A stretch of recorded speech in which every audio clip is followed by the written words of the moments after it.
His trail camera recorded Bigfoot just before everything went wrong. I've spent 30 years studying black bears across the Cascades. I'm the last person who would make up a story like this. Late October 2019, I deployed 12 cameras across a remote drainage east of Eugene, a timber unit loggers abandoned in the 90s after 2 workers vanished and were never found. I wasn't there for Bigfoot. I was tracking a problem bear. On day 9, camera 7 recorded 17 minutes that changed everything. Something in the brush stood up, over 8 feet tall. It crossed 20 feet in 4 strides before the footage cut to static. When I hiked back, the camera was crushed. Stones circled its position in a perfect ring, and my other cameras began failing, in the exact sequence I'd walked while setting them up. It had been watching me from the beginning. What I found 18 months later convinced me it never stopped. I've spent 30 years studying black bears across the Cascades, 30 years of fieldwork, peer-reviewed publications, and more nights sleeping in my truck than I care to count. I'm telling you this not to impress you, but so you understand something important. I'm the last person who would make up a story like this. I've built my entire career on evidence, on data, on things I can measure and document and defend in front of skeptical colleagues. What I'm about to tell you cost me that career. It cost me my reputation. And there are nights I think it nearly cost me my life. My name is Desmond Pruitt. In October of 2019, I was 52 years old, working as a wildlife biologist for the Oregon Department of Fish and Wildlife. The assignment seemed routine. We'd received multiple reports of a large male black bear raiding camps along the Mackenzie River corridor, showing the kind of bold behavior that usually means trouble. My job was to set up a grid of trail cameras across the drainage where we believed his territory overlapped with recreational areas, document his movement patterns, and help develop a management plan before someone got hurt. The location was a timber unit about 40 miles east of Eugene, deep in the Cascade Range. It didn't have a proper name on any map, just a Forest Service designation that meant nothing to anyone who hadn't worked that district. The logging companies had abandoned it back in the 90s after what the old-timers called a bad run. Equipment failures, workers who quit without explanation, 2 men who went missing and were never found, their disappearances eventually written off as accidents, the kind of thing that happens in rough country when people get careless. I'd heard the stories. Everyone who works these mountains long enough hears the stories. But I'm a scientist. I deal in evidence, not folklore. When people mentioned that drainage with a certain look in their eyes, I nodded politely and made a mental note about the human tendency to mythologize tragedy. The timber unit was remote and the terrain was challenging. Of course, accidents happened there. That's probability, not mystery. The bear reports gave me a legitimate reason to survey an area that hadn't been properly studied in decades. I saw it as an opportunity. 12 trail cameras positioned across the drainage would give me comprehensive coverage of wildlife movement through the corridor. I could document not just our problem bear, but the entire ecosystem. Deer populations, predator activity, seasonal migration patterns. Good science, useful data. I remember driving out there for the first time on October 23rd. The access road deteriorated from gravel to rutted dirt about 6 miles in, and the last 2 miles required 4-wheel drive. I passed the remains of the old logging operation, rusted equipment slowly being consumed by moss and blackberry brambles, a collapsed equipment shed with trees growing through its roof. The forest was already reclaiming everything humans had tried to build there. I parked at a pullout where the road finally gave up and became a game trail. Sat in my truck for a few minutes, just listening. The drainage opened up below me. Old-growth Douglas fir mixed with younger second-growth timber. A creek cutting deep through a ravine I couldn't see the bottom of. The air smelled like wet earth and decomposing leaves. It was beautiful, actually. Peaceful in that way only truly remote places can be. I had no sense of foreboding. No prickling on the back of my neck. The forest felt like 100 other forests I'd worked in over 3 decades. I wish I could tell you I sensed something wrong from the beginning. That would make for a better story, I suppose. But the truth is simpler and somehow worse.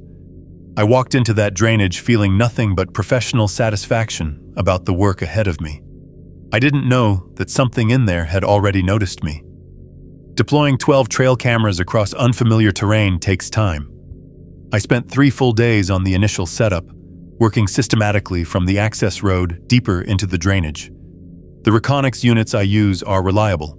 Infrared triggers, weatherproof housings, battery life rated for 6 months. I've deployed hundreds of them over the years. The work is methodical, almost meditative. You learn to read the landscape, to think like the animals you're studying.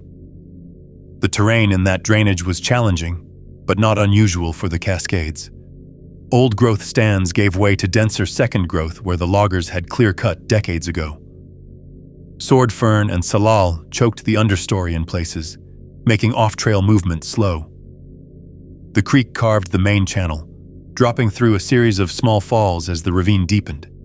Game trails crisscrossed everywhere, deer mostly, but also the distinctive paths worn by larger animals moving between water sources.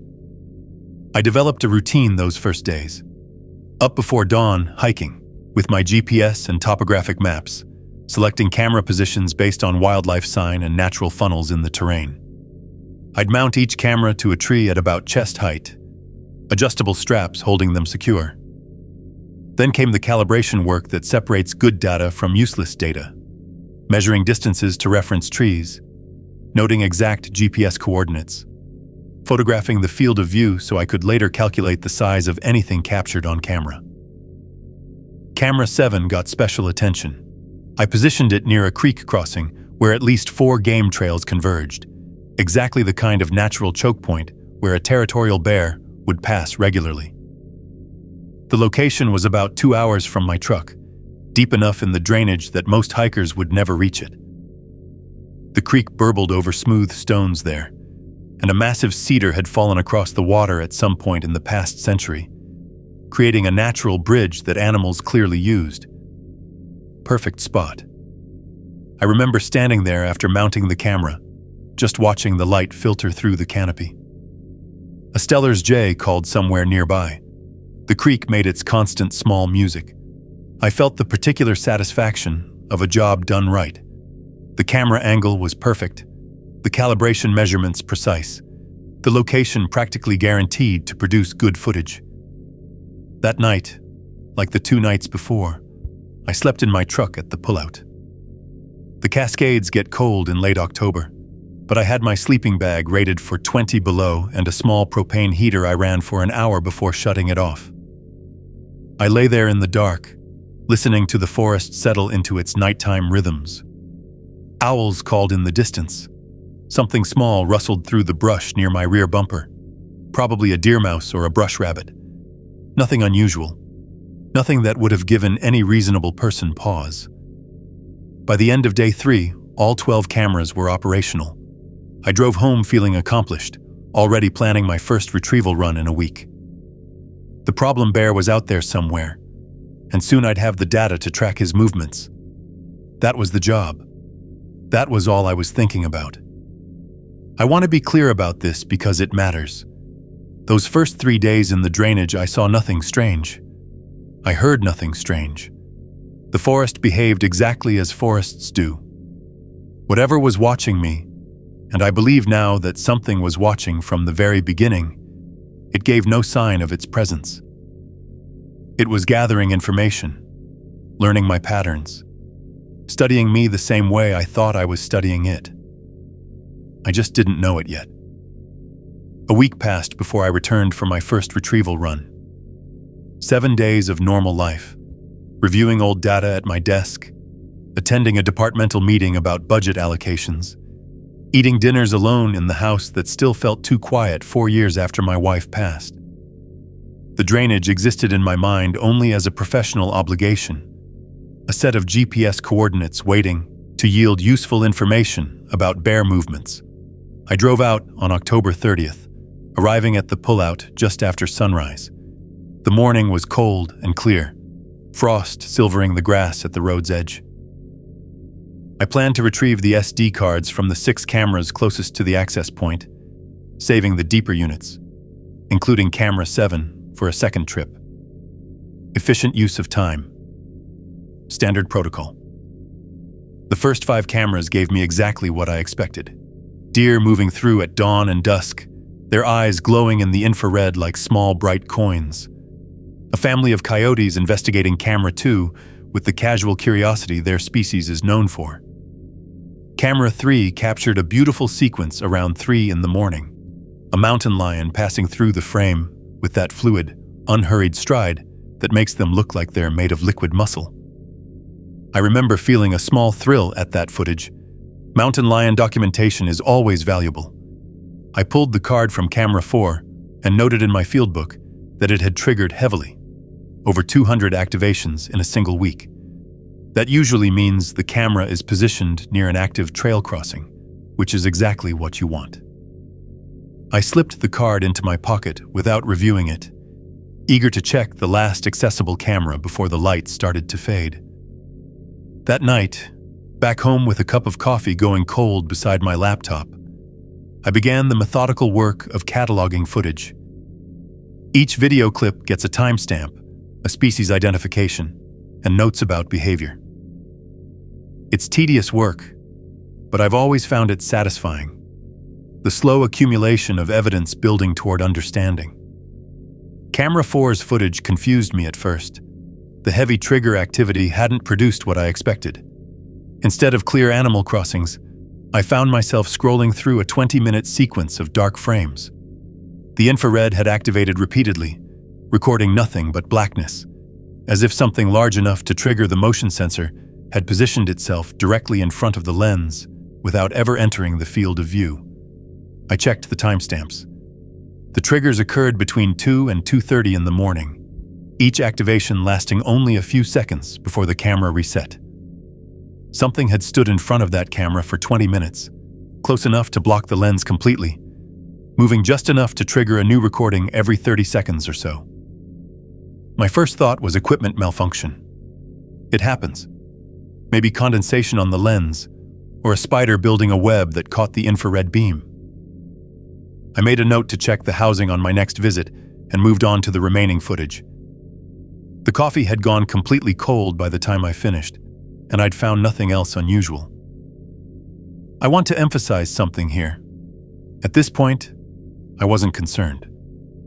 20 years of fieldwork teaches you that equipment fails in strange ways, that nature produces oddities, that not every unexplained data point is actually unexplained. You just haven't figured out the explanation yet. I went to bed that night thinking about the mountain lion footage, already composing the email I'd send to the district wildlife manager. But I remember now, looking back with the clarity that comes from knowing what happened next, that I dreamed about camera 4 that night. In the dream, I was standing at its location in the forest, and I understood somehow that the camera hadn't malfunctioned at all. Something had been watching it, learning how it worked, testing what it could and couldn't see. I woke up before dawn with my heart pounding, and no memory of why. I told myself it was just a dream, just my subconscious processing a minor anomaly. I was still telling myself that 2 days later, when I hiked to camera 7. November 1st, day 9 of the study. The weather had turned, low clouds pressing against the ridgeline, the kind of damp cold that gets into your joints and stays there. I left the pullout at 7 in the morning, planning to retrieve camera 7's card and check on cameras 8 and 9 if time allowed. The hike was familiar now, my boots finding the same game trails I'd walked during the initial deployment. The forest felt different that morning, though I couldn't have told you why. The same Douglas firs reached toward the same gray sky. The same sword fern brushed against my legs as I pushed through the understory. But something had shifted in the quality of the silence, a thickness to the air that made me want to hold my breath. I dismissed the feeling as weather-related. Overcast days change the acoustics of a forest. Every field biologist knows this. The hike to camera 7 took just over 2 hours. I stopped twice to catch my breath. 52 years old means respecting your limits, and once to examine a pile of scat that looked promising. Black bear, probably from the previous week based on decomposition. I photographed it and noted the GPS coordinates, feeling a small professional satisfaction. Evidence that our problem bear used this corridor. When I reached the creek crossing where I'd mounted camera 7, I stopped walking. I didn't decide to stop. My legs simply refused to carry me forward. The camera was still there, still mounted to the cedar where I'd strapped it 9 days earlier. The housing looked intact. Everything appeared exactly as I'd left it. But the forest around me had gone absolutely silent. No bird song, no insect hum, no small rustlings in the underbrush. Even the creek seemed muted somehow, its constant burble swallowed by a quality of stillness I'd never experienced. I stood there for a long moment, my hand resting on the bear spray at my hip, listening to nothing. Then a Steller's jay called from somewhere deeper in the ravine, and the spell broke. Sound rushed back in. The creek, the wind in the canopy, the ordinary noises of an ordinary forest. I shook my head at my own foolishness and walked to the camera. The SD card swap took 30 seconds. Routine. I checked the battery level, found it still at 80%, and made a note in my field book. Everything normal. I turned and hiked back toward the truck, moving faster than I'd come in, though I told myself it was just because the return trip is always quicker. I didn't review the footage until that evening. I wish I could tell you I had some premonition, some sense that what I was about to see would divide my life into before and after. But I just poured myself a glass of bourbon, opened my laptop, and loaded the card like I'd done hundreds of times before. The first few days of footage showed the usual parade of wildlife. Deer, a black bear, possibly our problem animal, passing through on day 3. Raccoons investigating the creek at night. Then I reached day 7. The clip begins at dusk, the infrared already activated in the fading light. Something moves in the heavy brush at the edge of the frame, a large, dark shape that I initially identified as a bear. It's partially obscured by vegetation, moving slowly, and I remember thinking that this was good documentation of the animal's behavior in low light. Then it stood up. The figure rose to its full height in a single fluid motion, and every assumption I'd ever made about the world fell away. It was massive. I would later calculate, based on my calibration measurements, that it stood over 8 feet tall. The proportions were almost human, but wrong in ways I couldn't immediately articulate. Too broad in the shoulders, arms too long, a head that seemed to sit forward on the neck rather than balanced above it. For 11 seconds, it stood there in full view of the camera. I could see it breathing. Then it turned. It looked directly at the camera, directly at me, or so it felt, and it crossed the distance between them in 4 strides. The footage cut to static. I watched that sequence 14 times. I didn't sleep that night. I haven't slept well since. 2 days passed. I didn't go to work. I called in sick for the first time in 11 years and spent those 48 hours in a kind of waking nightmare, watching that 11-second sequence over and over until I could see it when I closed my eyes. I ran the footage through every enhancement program I could access. I measured the figure against my calibration markers. The Douglas fir I'd documented at exactly 23 feet from the camera position, the smaller hemlock at 15 feet. The mathematics were simple. The figure stood between 8 and 8.5 feet tall. Its shoulder width exceeded 3 feet. When it moved toward the camera, it covered roughly 20 feet in 4 strides, a pace no human could match, not even at a dead sprint. I researched hoaxes. I studied the Patterson-Gimlin film frame by frame, looking for similarities, looking for tells. I read accounts of known fakes, the costumes, the stilts, the camera tricks people had used over the decades. None of it matched what I'd recorded. The movement was wrong, too fluid, too fast. The proportions were wrong. The way it turned its entire torso to look at the camera, rather than just its head, suggested a spinal structure different from ours. I called a retired colleague, a man I'd worked with for 15 years, someone whose skepticism I trusted absolutely. I asked him, hypothetically, if a black bear could walk bipedally for an extended period. He laughed and said sure, for a few steps, if it was trained or reaching for food. But sustained bipedal locomotion? The skeletal structure wouldn't support it. Bears aren't built that way. On the morning of November 3rd, I drove back to the drainage. I told myself I was looking for evidence of a hoaxer. Boot prints in the mud. Synthetic fibers caught on branches. Anything that would let me file this away as an elaborate prank and return to the world I understood. The hike to Camera 7 felt longer than before. The forest was the same. Douglas fir, sword fern, the creek murmuring in the distance. But I was different. I flinched at every sound. My hand kept drifting to the bear spray on my hip, though I knew it would do nothing against whatever I'd seen on that footage. I smelled it before I saw anything wrong. A thick, musky odor that reminded me of wet dog and rotting vegetation and something else underneath, something almost chemical. The smell of a large animal, but not any animal I could identify from 30 years of fieldwork. Camera 7 was destroyed. The housing had been ripped from the tree with enough force to snap the heavy-duty mounting strap, equipment rated for hundreds of pounds of tension. The plastic casing was crushed, cracked open like something had squeezed it in a massive hand. But the SD card slot was intact. Empty now, since I'd already retrieved the footage, but undamaged. As if whatever destroyed the camera understood which part mattered. The game trail behind the camera's position had been blocked. Branches, some of them 4 inches thick, had been woven together into an X pattern that stretched across the path at chest height.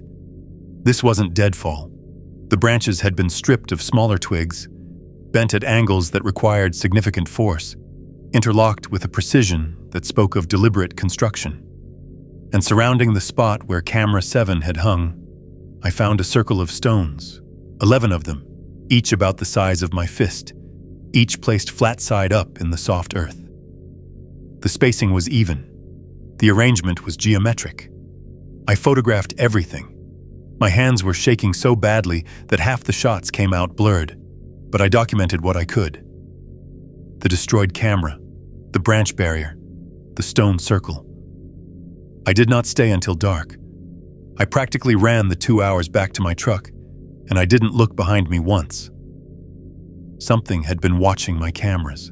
Something had learned what they were, and now it knew I was watching back. The week that followed was the loneliest of my life. I went through the motions, showed up at the office, attended meetings, answered emails about the bear study, but I wasn't really there. I was trapped inside my own head, replaying that footage, staring at the photographs of the stone circle, trying to construct an explanation that would let me keep being the person I'd always been. I researched known hoaxes more thoroughly. The Patterson-Gimlin film from 1967, the various costume attempts over the decades.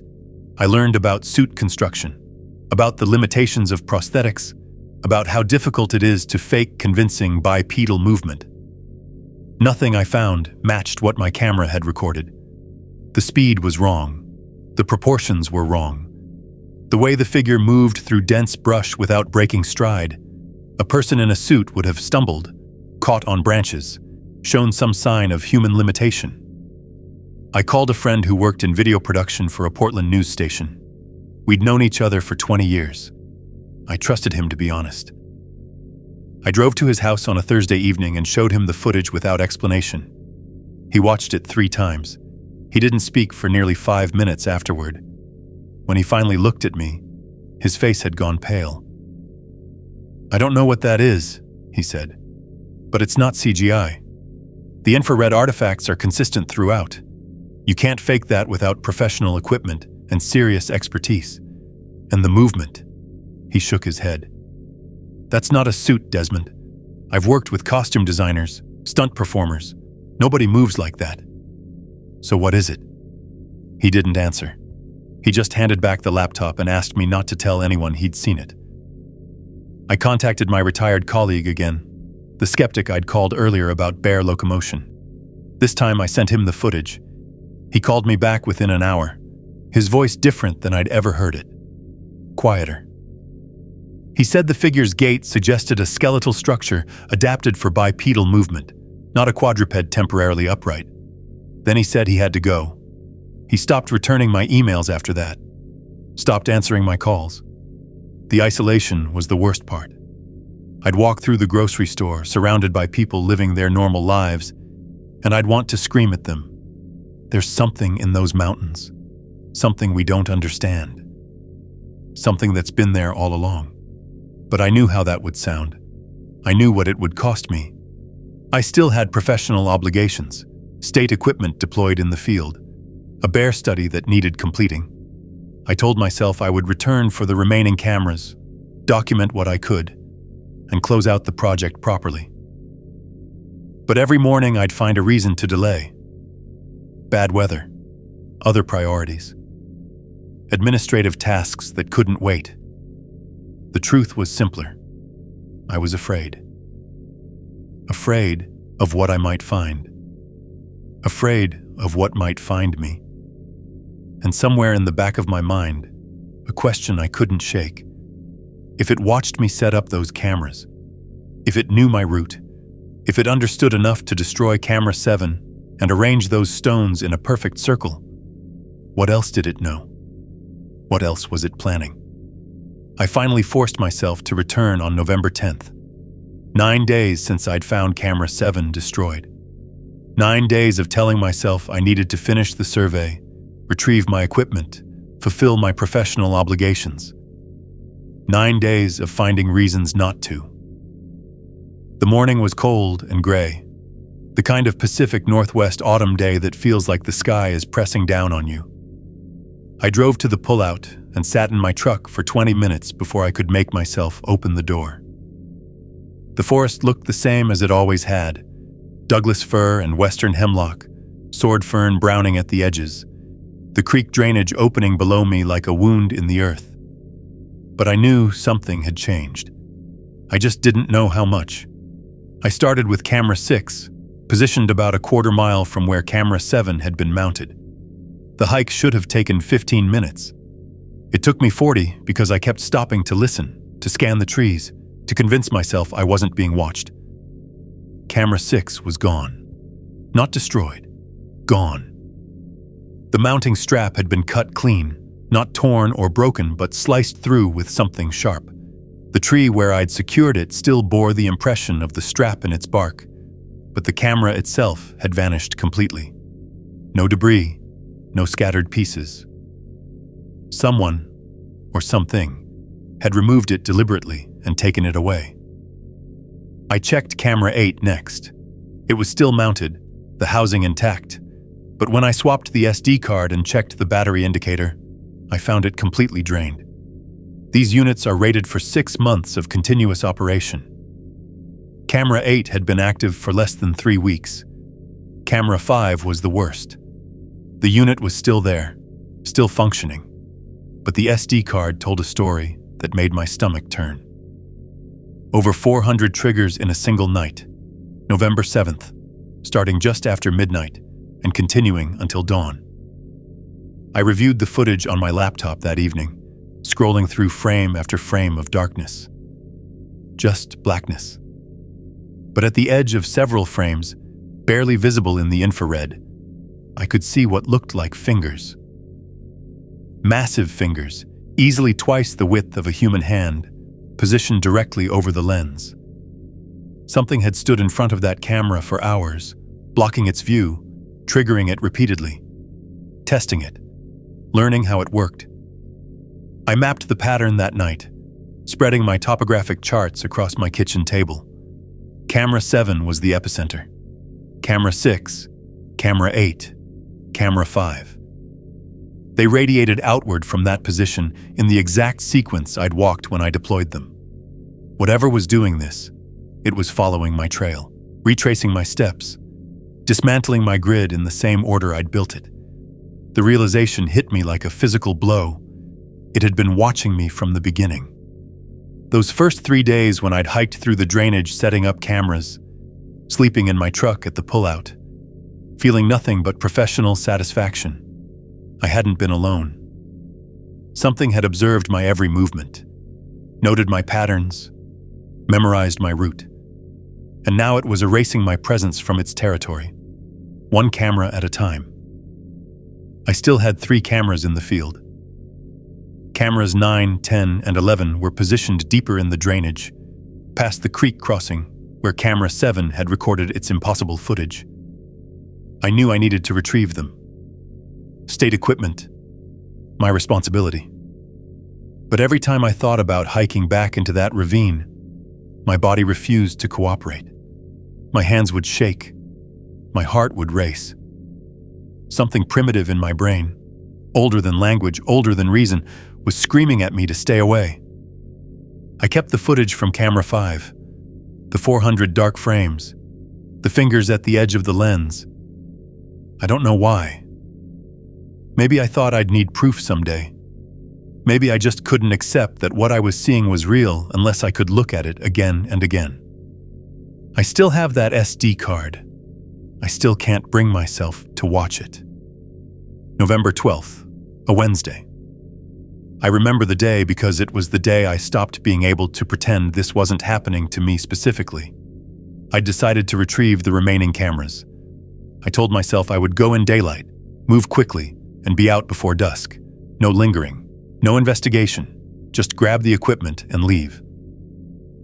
I drove to the pullout around 4 in the afternoon, planning to make the hike and return before full dark. I couldn't get out of the truck. I sat there with my hand on the door handle for nearly 2 hours. The sun dropped behind the ridgeline. The shadows stretched across the access road. The temperature inside the cab fell until I could see my breath. And I sat there, frozen, watching the tree line with a certainty I couldn't explain. Something was watching back. Around 6:30, I finally gave up. I started the engine and drove home, feeling like a coward, but also feeling something else. Relief. Whatever was in that drainage, I hadn't given it the chance to get closer. The next morning, I returned in full daylight. Clear sky, temperature in the low 40s, the kind of bright November morning that makes the Cascades look like a postcard. I pulled into the same spot where I'd parked the night before and stepped out of the truck. That's when I saw them. Handprints. Massive handprints pressed into the dried mud that surrounded my vehicle. They circled the truck completely. Driver's side, front bumper, passenger side, rear bumper, forming a perfect loop around the spot where I'd sat paralyzed the night before. 5 digits on each print. Proportions almost human, but not quite. The fingers were too long, the palm too broad, the overall span measuring just under 14 inches from thumb tip to pinky tip. I know because I measured, I photographed. I did what scientists do when confronted with evidence that shouldn't exist. I documented. The prints were pressed deep into the mud, at least 1.5 inches at the heel of the palm. Whatever made them was heavy. 300 pounds at minimum, probably more. And it had walked on 2 legs, shifting its weight from foot to foot as it circled my truck in the darkness. I tried to reconstruct the timeline. I'd arrived around 4. I'd sat in the truck until 6:30. At some point during those 2.5 hours, while I stared at the tree line, while I convinced myself I was being paranoid, while I told myself there was nothing out there, something had been circling my vehicle, close enough to touch the door, close enough to look through the window. I thought about those long minutes when I'd felt watched, the absolute certainty that had kept me frozen in my seat. My body had known. Some ancient part of my brain had sensed the presence and refused to let me step out into its range. I made plaster casts of the clearest prints. My hands were trembling so badly I had to mix the plaster 3 times before I got the consistency right. The casts are still in my garage. Sometimes I take them out and hold them, feeling the weight, tracing the finger impressions with my thumb. I didn't retrieve the remaining cameras that day. I drove home and locked my doors and didn't sleep until dawn. November 15th, I told myself this would be the last time. One final attempt to retrieve the remaining cameras, 9, 10, and 11, positioned deepest in the drainage. I would go in daylight, move fast, and be back at my truck before 4 in the afternoon. No excuses, no delays. Just get the equipment and get out. The morning was cold but clear, temperatures in the mid-30s with good visibility through the canopy. I left the pullout at 8, following the game trails I'd walked so many times before. My pack held the usual gear: GPS, field notebook, bear spray, the digital audio recorder I'd started carrying more out of paranoia than scientific purpose. I also brought my wife's old compass, the brass one she'd given me on our 10th anniversary. I don't know why I reached for it that morning. I just did. The hike went normally for the first hour. The forest sounded the way a forest should. Stellar's jays calling, the distant knock of a woodpecker, wind moving through the upper canopy. I began to relax. Maybe the handprints had been a coincidence. Maybe I'd been letting my imagination run away with me. Then I reached the creek crossing where camera 7 had been mounted, and everything stopped. I don't mean the forest got quiet. I mean it went silent. Absolutely. Completely silent. No birds, no insects, no wind, no water sound from the creek that was flowing 10 feet away from me. The silence was so total that I could hear my own heartbeat, could hear the blood rushing in my ears. It felt physical, like pressure against my eardrums. Researchers who study these phenomena call it a sound void. I'd read about it in papers I'd dismissed as pseudoscience. The theory is that every animal in an area goes silent simultaneously when something dangerous enters their territory, a predator so threatening that even the insects stop moving. I'd never experienced it before. I hope I never experience it again. I stood frozen at the creek crossing for what felt like minutes. The silence pressed against me from all directions. My mouth went dry. My hands were shaking so badly I could barely grip the bear spray. Then the wood knocks began. The first one came from my left, a sharp crack, like a baseball bat hitting a tree trunk. Not a branch falling, not a woodpecker. A deliberate, forceful impact. Before I could react, a second knock answered from my right. Same sound, same intensity.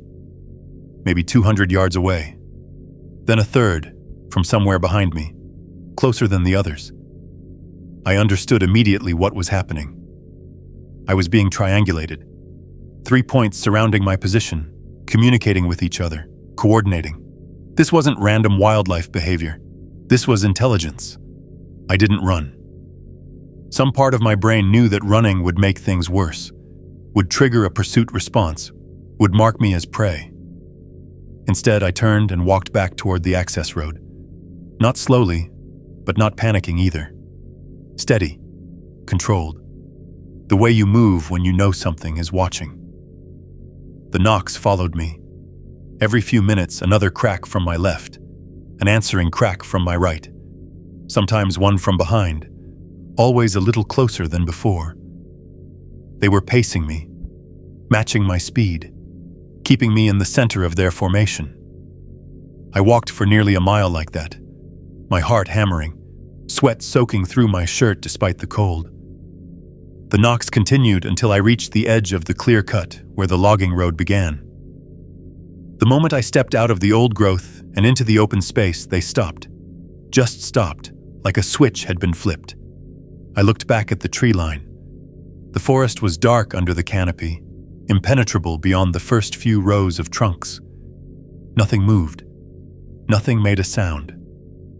But I knew they were there, watching me leave their territory. I abandoned the remaining cameras. State equipment worth thousands of dollars. My professional responsibility. I left it all and drove home without looking back. I didn't sleep that night. I sat in my kitchen with the lights on, staring at the plaster casts of those handprints, running through every possible explanation I could construct. Elaborate hoax, misidentified wildlife, equipment malfunction, stress-induced hallucination. None of it held together. The evidence was too consistent, too physical, too real. By morning, I knew I needed help. Not just practical help, someone to accompany me back into that drainage, but someone who could look at what I'd documented and tell me I wasn't losing my mind. I called my brother-in-law. Clyde Barrow had been married to my sister Ruth for 22 years. He was a county sheriff's deputy with 2 decades of experience, the kind of man who dealt in facts and procedures and things that could be measured and proven. He'd done backcountry search and rescue assists, responded to calls in some of the most remote parts of the Cascades, and remained unflappable through situations that would break most people. If anyone could look at my evidence and give me a straight answer, it was Clyde. He came over that Sunday afternoon, expecting, I think, to humor a grieving man who'd been spending too much time alone in the woods. Ruth had told him I'd been acting strange lately, obsessive, withdrawn. I'm sure they'd discussed whether I was finally processing the loss of my wife, whether the isolation of fieldwork had pushed me somewhere unhealthy. I showed him everything. The camera 7 footage, the photographs of the destroyed camera, the branch barricade, the stone circle, the plaster casts of the handprints, the SD card from camera 5 with its 400 dark frames. I walked him through the pattern of the dismantled cameras, the sound void, the triangulating wood knocks.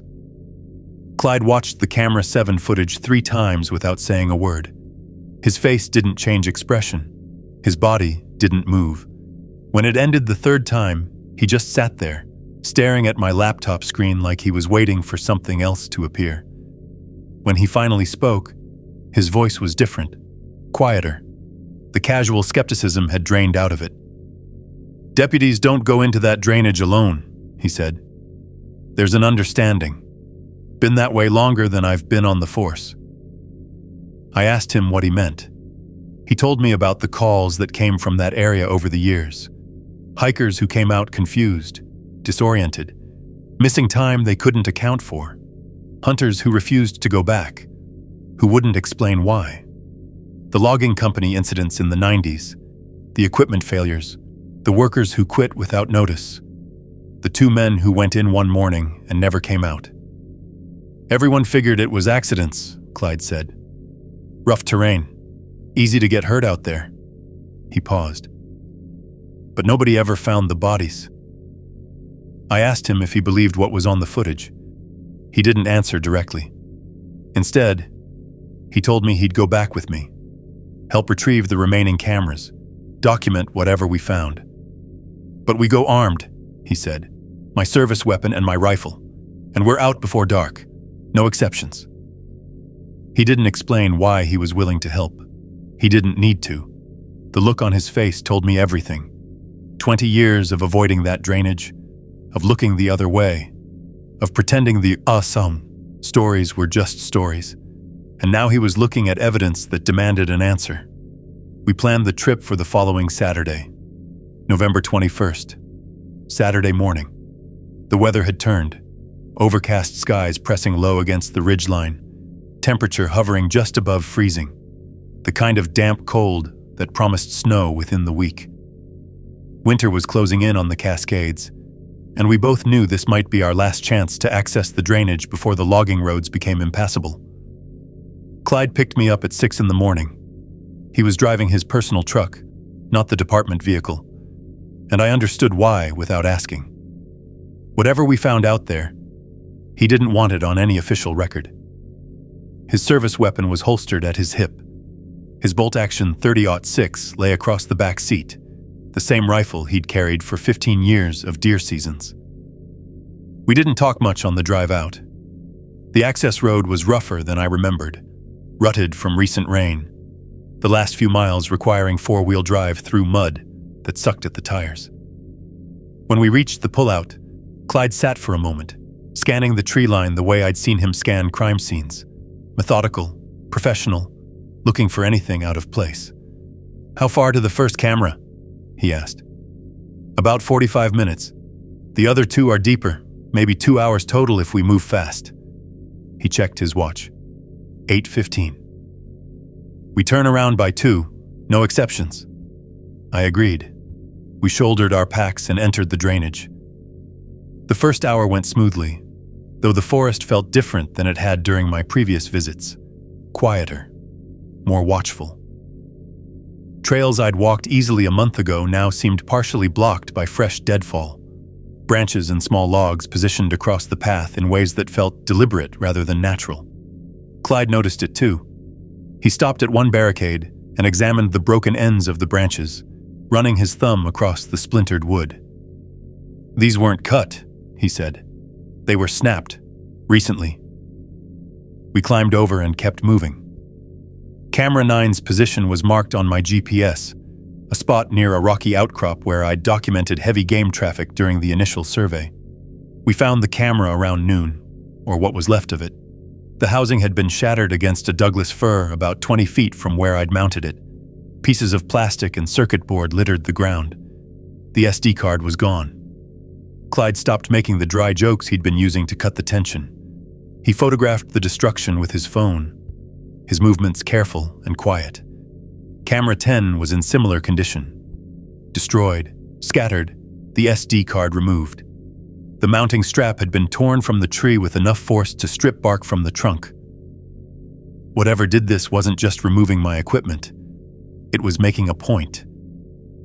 By mid-afternoon, we'd reached the edge of familiar territory.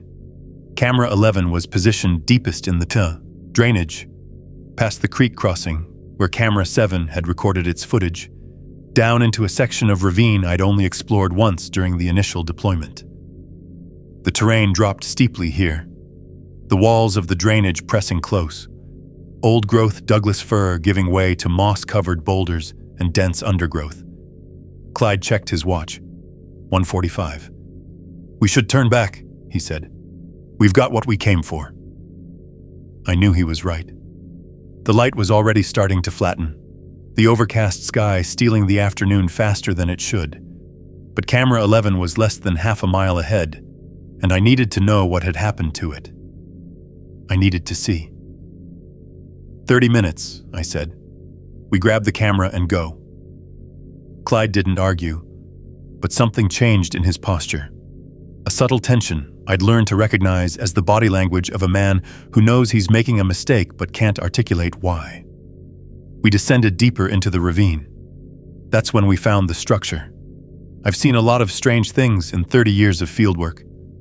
Unusual animal behavior, unexplained die-offs, formations in the landscape that seemed almost intentional until you understood the geology behind them.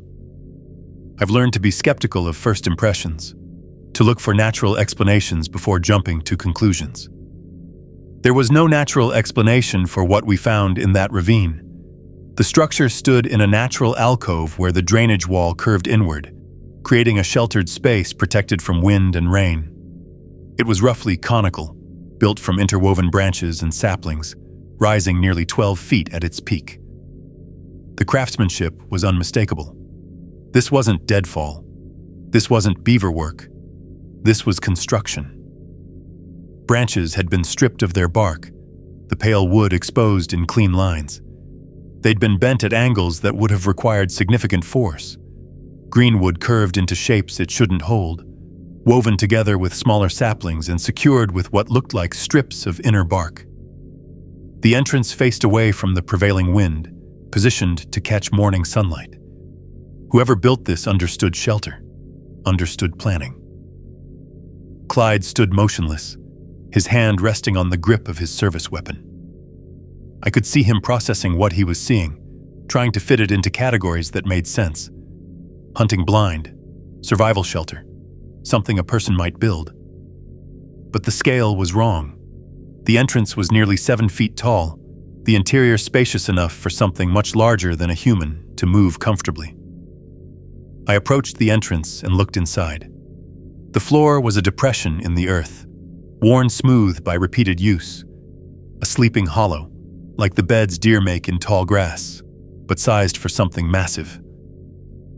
Scattered around the edges were bones, deer, elk, smaller animals I couldn't identify, all of them cracked open, the marrow extracted.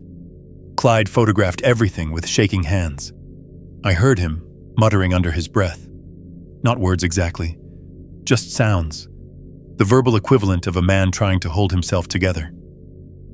Des. His voice was strained. Look at this. He was pointing at something on a rock shelf near the structure's entrance. I walked over and felt my stomach drop. Camera 11. My camera. But it hadn't been destroyed like the others. It had been carefully removed from its mounting position and placed on the shelf, angled to face the structure's entrance. Something, had repositioned it. Set it up to record whoever might come investigating. The SD card slot was empty. I stood there trying to understand what I was seeing. The creature hadn't just dismantled my surveillance grid. It had turned my own camera against me. It had been watching to see if I would come back, waiting to document my response to what I'd discovered. We need to leave, Clyde said.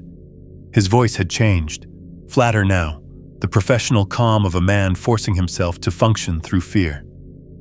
Right now. I didn't argue. We turned and began the hike back toward the truck. That's when we realized we weren't going to make it before dark. The trails we'd walked that morning were gone. Not overgrown, not hard to find. Gone. Blocked by deadfall that hadn't been there hours before. Logs and branches positioned across every path we tried to take, forcing us to backtrack, to climb over obstacles, to push through undergrowth that tore at our clothes and slowed our progress to a crawl. Clyde didn't say what we were both thinking. He didn't need to. The methodical nature of the blockages, always just ahead of us, always forcing us deeper into unfamiliar terrain before we could correct course, spoke for itself. We weren't lost. We were being herded. By 5:30, the light was failing. By 6, we could barely see 10 feet ahead. The overcast sky had stolen the twilight, dropping us into darkness faster than either of us had anticipated. We were still at least 2 miles from the truck, deep in the ravine, surrounded by old-growth timber that blocked what little ambient light remained. Clyde stopped walking and turned to me. In the dimness, I could see his jaw was set, his hand resting on his service weapon. "We're not making it out tonight," he said. I wanted to argue. Every instinct screamed at me to keep moving, to push through the darkness, to get out of that drainage by any means necessary. But I'd done enough backcountry work to know he was right. Navigating a ravine in total darkness, with blocked trails and unknown terrain, that's how people fall. That's how people get hurt in ways that can't be fixed. We found a small clearing where a massive Douglas fir had fallen years ago, creating a gap in the canopy. The ground was relatively flat, covered in soft duff and moss. Not comfortable, but defensible. Clyde positioned us with our backs against the fallen trunk, giving us a clear view of the approaches on 3 sides. We didn't build a fire. The thought never even came up. Something about that forest demanded silence, demanded that we make ourselves as small and invisible as possible. We sat in the darkness, barely speaking, listening to the sounds of the night settle around us. I set up my digital audio recorder more out of habit than hope, placed it on a nearby stump, pressed record, and tried not to think about what it might capture. For 2 hours, nothing happened. The forest made its normal sounds: distant owls, the rustle of small animals in the underbrush, wind moving through the canopy. I began to relax slightly. Maybe we'd gotten lucky. Maybe whatever lived in this drainage was elsewhere tonight. Then, around 10 o'clock, the wood knocks began. The first one came from somewhere to our left, a sharp crack that echoed through the trees, louder than the knocks I'd heard during my solo trip. Closer. Clyde's hand moved to his weapon. A second knock answered from our right, then a third from behind us, then more, spreading outward in a pattern that seemed to encompass our entire position. "Count them," Clyde whispered. I tried. The knocks were coming faster now, overlapping, but I could distinguish at least 5 distinct points of origin. 5 separate positions surrounding our clearing, communicating with each other, coordinating. The knocks stopped. The silence that followed was worse. Then we heard movement. Heavy footsteps in the brush, maybe 50 yards out. Bipedal. Deliberate. Something walking upright through terrain that would challenge a human, moving with a confidence that suggested it knew every tree, every root, every shadow. Clyde drew his service weapon. I could see his hands were steady. 20 years of training keeping his body calm, even as fear radiated off him in waves. He didn't aim at anything. There was nothing to aim at, just darkness and sound. The footsteps circled our position, slowly at first, then faster. More than one set now. I could hear them on multiple sides, keeping pace with each other, maintaining that perfect perimeter. And then, close enough that I could feel it in my chest, I heard breathing. Deep, rhythmic exhalations from somewhere in the darkness to my right. Not animal breathing, too controlled, too deliberate. Breathing that suggested awareness. Breathing that suggested something was standing just beyond the range of our vision, watching us, waiting to see what we would do. I pressed record on my audio unit. My hands were shaking so badly, I almost dropped it. The breathing continued for maybe 3 minutes. Then it stopped, replaced by footsteps moving away, and the night went silent again. Neither of us slept. Neither of us spoke. We sat with our backs against that fallen tree until dawn began to gray the sky, listening to the darkness, waiting for whatever came next. Twice during the night, we heard vocalizations. The first came around 2 a.m, a low, resonant sound that started somewhere in the bass register and rose through frequencies I could feel in my teeth. It wasn't a howl, it wasn't a scream. It was something between speech and song, with a cadence that suggested meaning, patterns that repeated and varied like language. But the words, if they were words, were not human, not anything close to human. Clyde grabbed my arm. His grip was hard enough to leave bruises. The vocalization was answered by another, this one from a different direction. The two sounds overlapped, harmonized, created something that might have been beautiful if it hadn't been so terrifying. A conversation, a discussion about us, perhaps, about what to do with the two humans who'd wandered into their territory and refused to leave. Around 4 a.m, rocks began landing near our position. Not thrown with force, lobbed, almost gently, from somewhere in the darkness. Small stones, most of them, landing within a few feet of where we sat, testing us, seeing how we'd react. Clyde raised his weapon once, then lowered it. What was he going to shoot at? The darkness? The sound of something retreating through the brush? "They're studying us," he said. His voice was barely a whisper. "Trying to understand what we'll do."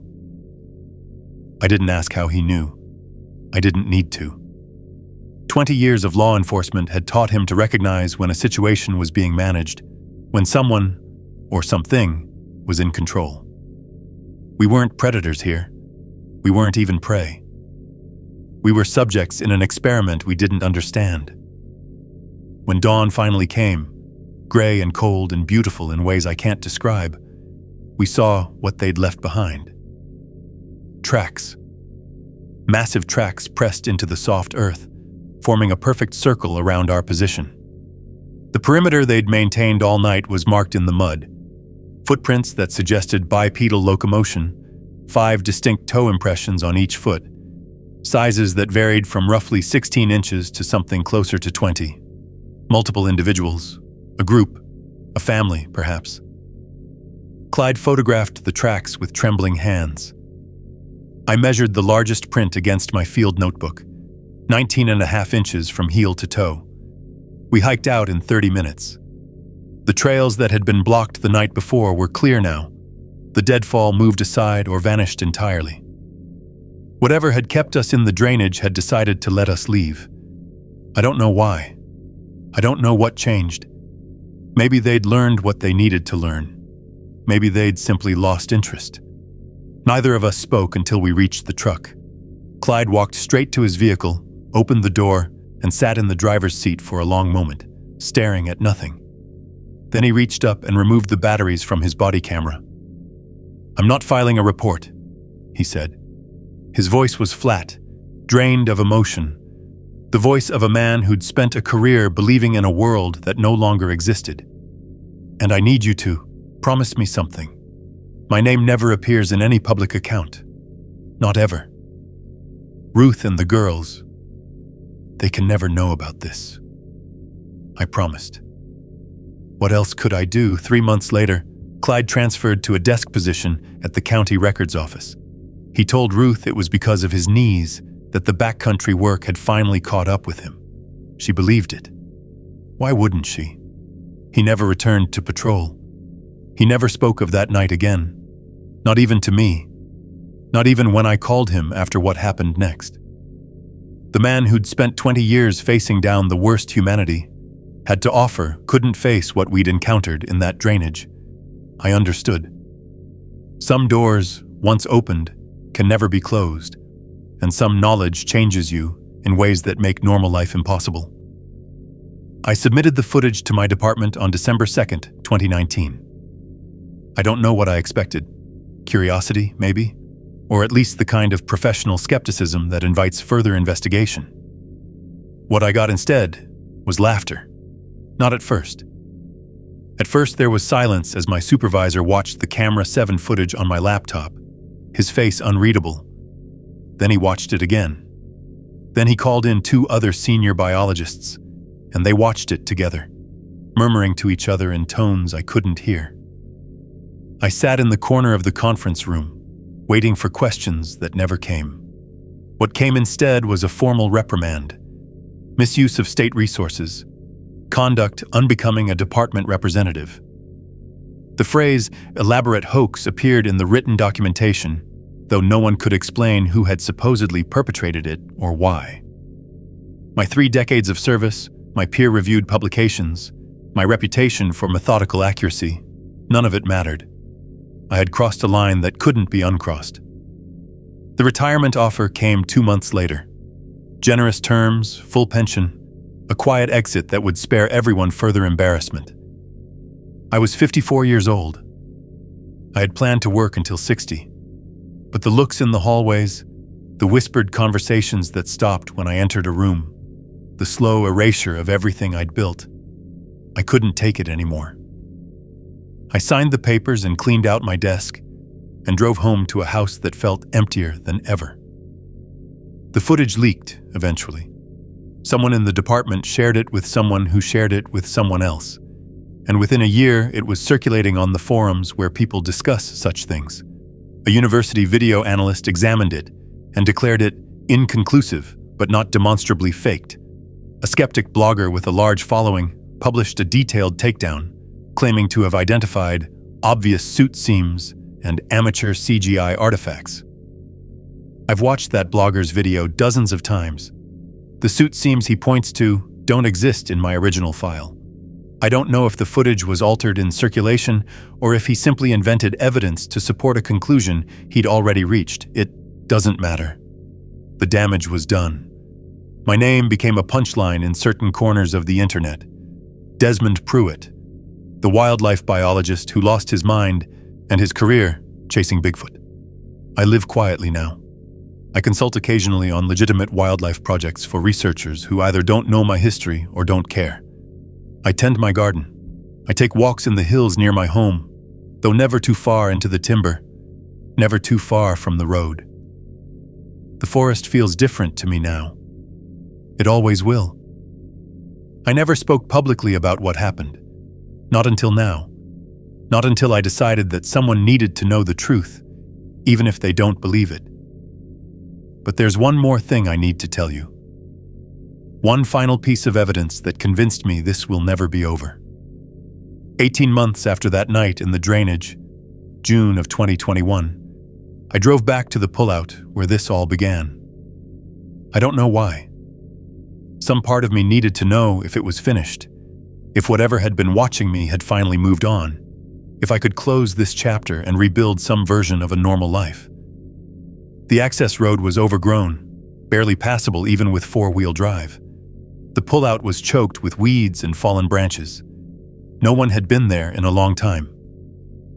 I sat in my truck for nearly an hour, watching the tree line, waiting for the feeling of being observed that had haunted my previous visits. Nothing. The forest was just a forest, quiet and ordinary and empty. I almost turned around right there, almost drove home and convinced myself it was over. But something pulled me forward. The same stubbornness that had made me a good scientist, the same need to know that had destroyed my career. I grabbed my pack and hiked to the Camera 7 site. What I found there is the reason I'm telling this story. My original camera, the one that had been ripped from its mounting, the one with the crushed housing that I'd photographed and documented, was sitting on a stump in the middle of the clearing. It had been reassembled. The pieces I'd seen scattered on the ground 18 months earlier had been carefully put back together. Not perfectly, but recognizably. And it was positioned to face the trail I'd just walked in on, waiting for me. The SD card slot held a card I didn't recognize.